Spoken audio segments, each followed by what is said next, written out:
उपस्थित असलेले माझे सहकारी मंत्री गिरीश महाजन,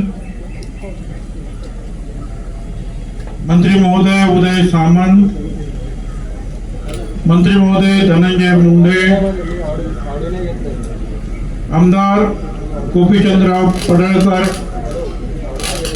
प्रकाश शेंडगेजी,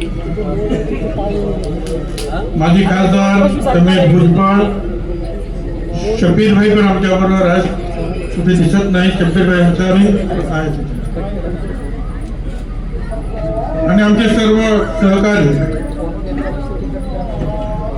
आणि माझ्या बांधवांनो, भगिनी आणि मातांनो, तर आता 10 दिवस झाले. शेवटी आता ही सगळी मंडळी जी आहे ही मैदानात लढणारे आहेत, कोण कोर्ट कचेरीत लढणारे आहेत, ते अशी सगळी मंडळी जी आहे ही अशा रीतीनं उपोषणाला बसली आणि त्याच्यानंतर 9 दिवस 10 दिवस झाले सतत त्यांच्या संपर्कामध्ये आम्ही आहोत. तर शेवटी तब्येत असते आणि मग ती हळूहळू बिघडत जाते आणि मग अचानक काहीतरी नवीन काहीतरी प्रकरण होतं की जे तुम्हाला आम्हाला परवडण्यासारखं नाही. हे आपले सगळे वाघ आहेत, हे आपल्याला लढाईसाठी पाहिजे आहे. ही लढाई संपलेली नाही, ही लढाई फार अजून लांब जायची आहे. इथंच काही हे संपत नाही, संपणार सुद्धा नाही. सोपी लढाई नाही आहे. मंगेश ससाने बसले उपोषणाला, त्याच्यामुळं ते आणि म्हणून धोरे पाटील आणि इतर बाकीचे तर आमचे लोक इतर आहेत. वेगवेगळ्या प्रकारे जे आहे ते चुकीचं घडत असेल त्या त्या वेळेला कोर्टामध्ये उभे राहतात, त्यांनाही धमक्या येतात, मारण्याच्या धमक्या येतात. आम्ही पोलिसांना सांगतो एखादा पोलीस तरी द्या त्यांच्याकडे.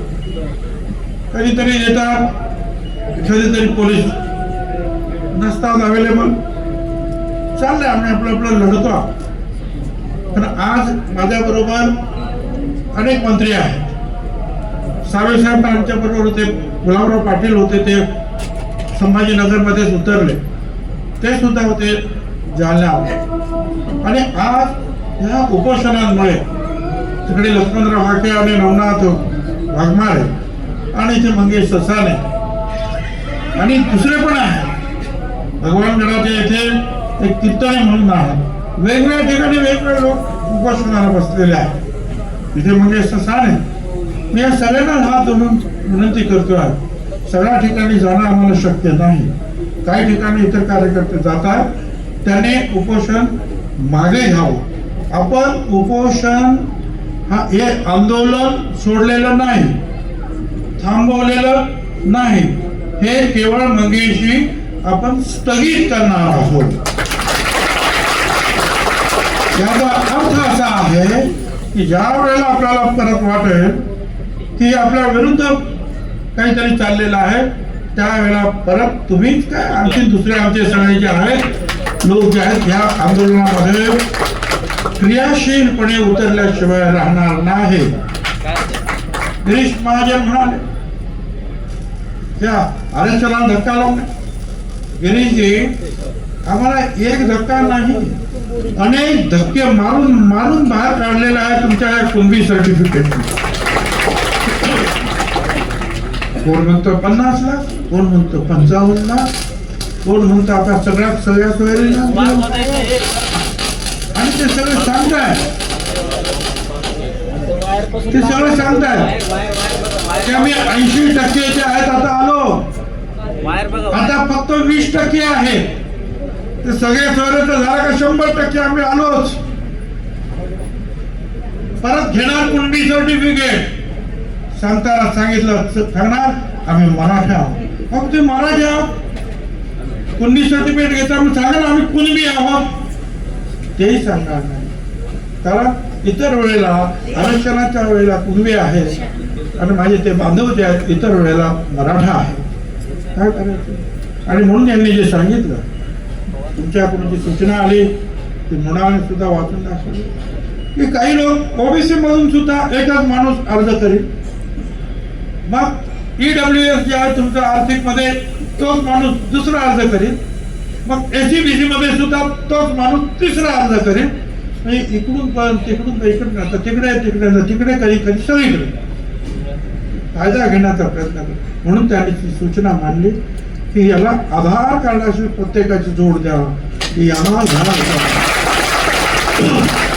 म्हणजे तो सगळ्या ठिकाणी जाणार नाही. मुख्यमंत्री आणि सगळ्या उपमुख्यमंत्री सगळ्यांनी ती तुमची सूचना ताबडतोब मान्य केली. त्याच्यानंतर तुमची आणि आमची सगळ्यांची मागणी कित्येक वर्षापासूनची आहे, जात गणना करा. आम्ही सांगतो की 54% आहोत. 1931 साली ब्रिटिशांनी केली, त्यावेळेपासून 54% आहोत. आता ते विचारतात की तुम्ही नक्की काही झालं का, कोर्ट प्रमाण विचार तुम्ही किती सांगा. आम्ही सांगतो जात गणना करा. 54% आम्ही आहोत. बिहारमध्ये केली 63% ओबीसी निघाले. 63%.